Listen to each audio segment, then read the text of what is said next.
Living in Camps Bay, Cape Town is usually bliss. What's unusual is the Hartleys' journey here.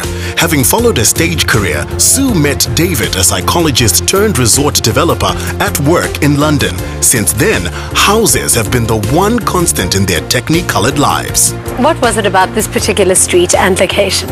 Sue and I tend to find places by doing the research, so we drive all over the place. We tend to get to know places better than the locals and then decide which is the best location. This one fitted in with what we were looking for, in as much as it's literally about 175 yards from the beach, direct access to all the restaurants and the theatre.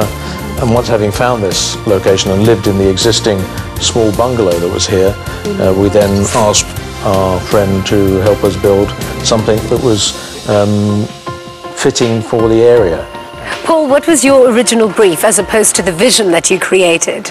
As friends, I knew what kind of buildings they liked. They fortunately liked my kind of buildings, and I think they wanted something which had a certain elegance. They wanted something which was gracious. The other thing I think that was important was that when you got into the house, you had a most surprising thing, that on the first floor there was a bigger than you could imagine garden, because they like entertaining, and I thought that was quite an important component, that how do we make a first floor garden when we're sort of arriving at street level.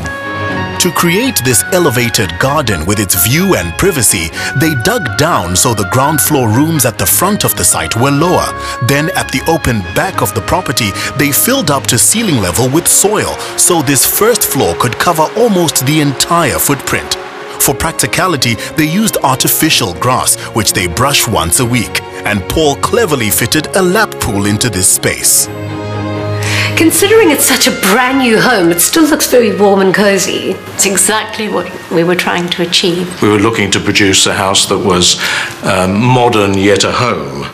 We didn't want to produce a sort of concrete palace. We wanted to produce something that was grand, in sort of keeping with the concept of Brighton, which this used to be in the 1900s. This area was called the Brighton of South Africa. So we wanted to create something like that, but with high ceilings, great space, the biggest garden possible. And I think we've managed to do that with our collection of furnishing and things that we've managed. We've had a great life travelling the world, and every piece of furniture tells a story. It's quite a trick, though, to get all of your existing furniture to fit in a new home. Probably the first thing, to make sure the home is big enough. These sofas have actually moved with us around the world. They were bought in London, and then they went to Cyprus, and then they went to Poland, then they came back here. I have to be honest with you, every time we do move, I think that's it. I'm going to get all new furniture. And then we bring it in, and you think, you know what? I still love it. So to tie in with the couches, we have painted furniture, which I've done myself, which you'll notice around the house. And there's a very strong influence of blue, and that really does come from the original sofas.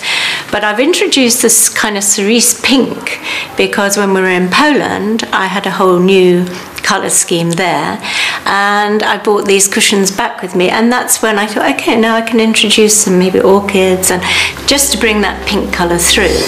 Keeping them in the pink is their love for local cultivars, typically enjoyed here.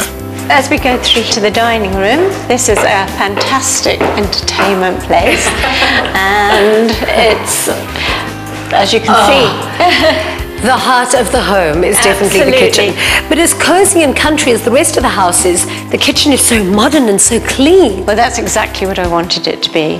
Very clean lines, very modern. And as the kitchen is so huge, it was very important not to have lots of door handles and drawer handles. So you'll find that most of the units are drawers. And I have to say, it works really, really well. Do you find that because you've kept to your old organic table that you spend a lot more time around the dining room? Absolutely, and why it works so well, you have this old cozy feeling right next to a very modern kitchen, but it doesn't matter what house you live in, everyone congregates in the kitchen. A specialist helped them fill the interiors with light without you really seeing where it comes from. But warm and generous as these rooms are, the outside is the real story. And from their balcony, they could be in Mauritius, New Orleans, or Montserrat. Wow. This is possibly as close to perfect as can be. To be able to come out here in the mornings and have your tea and just take in this magnificent scenery, whether it's towards the Apostles or towards the sea.